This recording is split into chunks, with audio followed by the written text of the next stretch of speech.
রাধে রাধে।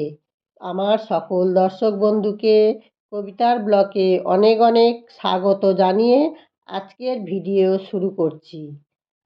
এ কথা আমরা সবাই জানি, দেবাদিদেব মহেশ্বর হলো সৃষ্টির পালনকর্তা। তাই শিবের পুজো আমরা সবাই করে থাকি।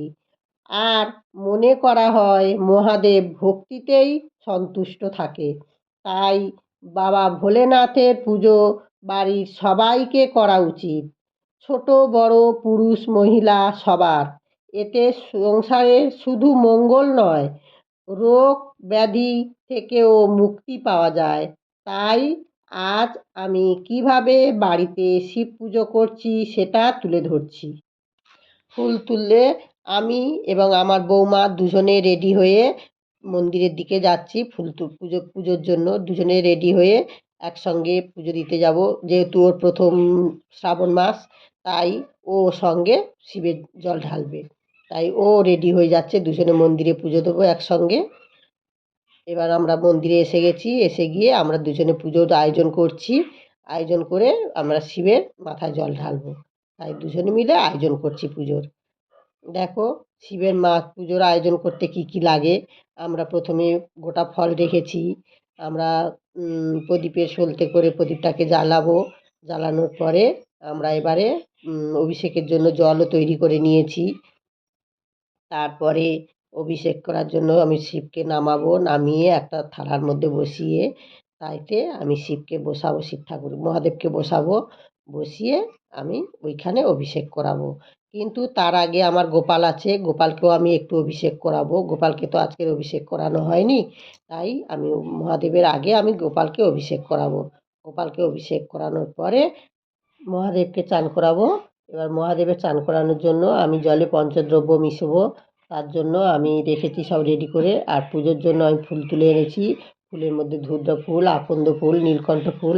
ওনার আরেক নাম নীলকণ্ঠ। উনি নীলকণ্ঠ ফুলে উনি খুব সন্তুষ্ট হন বলে ওনার আরেক নাম নীলকণ্ঠ।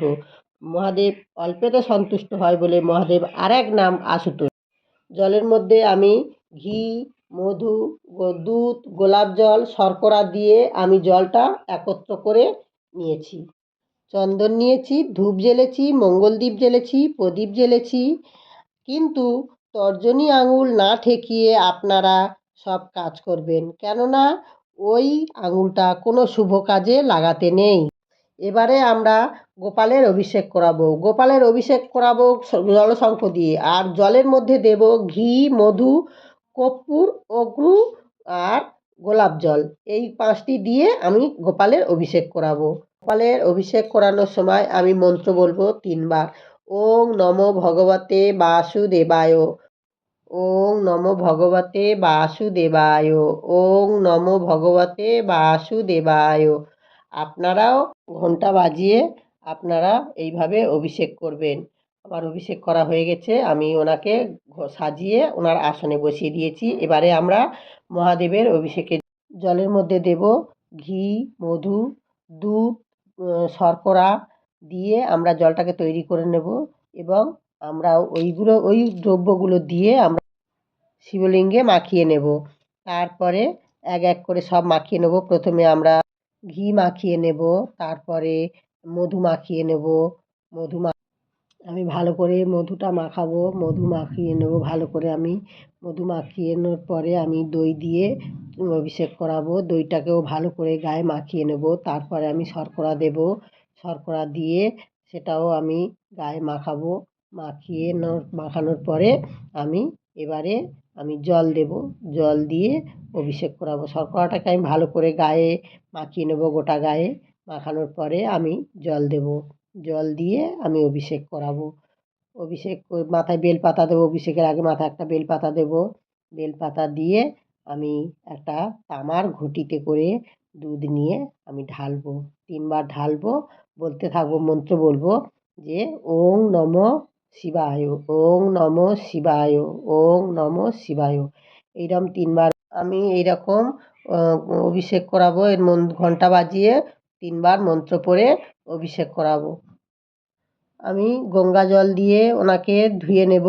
ধুয়ে নেওয়ার পরে আমি ওনাকে ওখান থেকে তুলে নেব, নিয়ে গা মুছিয়ে পরিষ্কার করে নেব। ওনাকে আমি এবার ফুল চন্দন দিয়ে আমি সাজিয়ে নেব।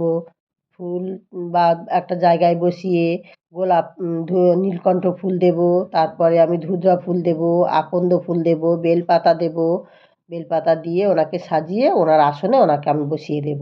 এবারে আমি একটা কাপড়ের মধ্যে তাতে গোলাপ জল আর অগুর দিয়ে আমার সব ঠাকুরদের আমি মুছে পরিষ্কার করব, কেননা সব ঠাকুর তো প্রত্যেক দিন অভিষেক করানো সম্ভব হয় না, তাই ওনাদের আমি প্রত্যেক দিন গা মুছিয়ে পরিষ্কার করে রাখি। তারপরে আমি এক এক করে জগন্নাথ, বলরাম, সুভদ্রা, আমার গোপাল আর অন্যান্য সব ঠাকুর আছে তাদের সব ফুল দিয়ে সাজিয়ে আমি আরতি করব। আরতি করার পরে ঘণ্টা বাজিয়ে আরতি করার পরে আমি ওনাদের সেবা দেব। সেবা দেয়া হয়ে গেছে, আপনারাও বাড়িতে এইভাবে পুজো করবেন।